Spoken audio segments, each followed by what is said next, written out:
Hello, what's up? Hello Philippines, hello world. Andito na naman po tayo para mag-react at mag-comment dito sa isang video. Tungkol naman ito dito sa PDEA leak. Dito po natin mapapatunayan na ang mga sabi-sabi ay pwedeng mapatotohanan. Pero pag sinabi nating sabi-sabi, hindi talaga totoo yan. Dapat dyan hindi pinaniniwalaan. Siya nag-leak. Educate me. Paano nabanggit ang pangalan ni Presidente, pangalan ni Marcel Soriano, at iba't iba pang person? Your Honor, ito yung confidential informant na nakunan ko ng statement. At ito, Who is this confidential informant? hindi ko po maalala, Your Honor. Anak ng Sa patawala. See? Bakit pa kasi pinatulan? Bakit pa kasi pinaniwalaan? Tignan nyo, itong taong to walang integridad. Yung mga sinasabi niya, sa totoo nga lang naman talaga, hindi tatanggapin sa korte yan. Walang ebidensya, walang taong tatanungin, walang witness. Si Maharlika lang ang witness niya? O si Maharlika lang talaga ang nagpakalat ng chismis na yan o mga hearsay na yan? Wala talaga tayong magagawa kasi ang chismis talaga nakakasira talaga yan ng buhay. So ngayon hindi niya mapatunayan, hindi niya masabi kung sino nagsabi sa kanya. Marami talagang aligasyon o maraming mga bagay na magpapatunay na hindi totoo itong PDEA leak na to. Tagal po, Your Honor. Alam mo, ikaw Morales, nagbabanggit ka ng pangalan ng mga personalidad, ultimo pangalan ng presidente, ultimo pangalan ng mga iba't ibang sikat na artista na wala ka na may ebidensya.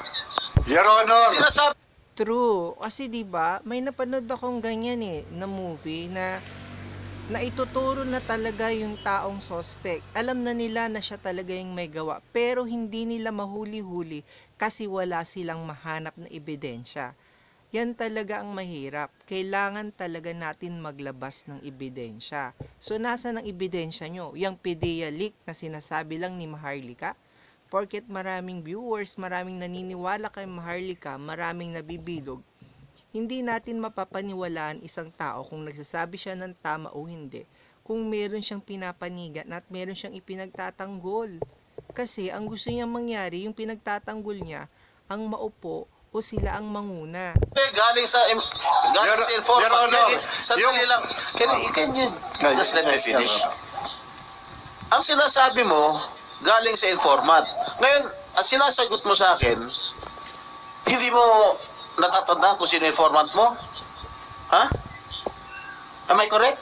Hindi mo natatandaan? Your Honor. Naninira ka lang ng tao. And the statements given by this particular resource person against the agency and its current leadership are evidently perjurious, defamatory, and True.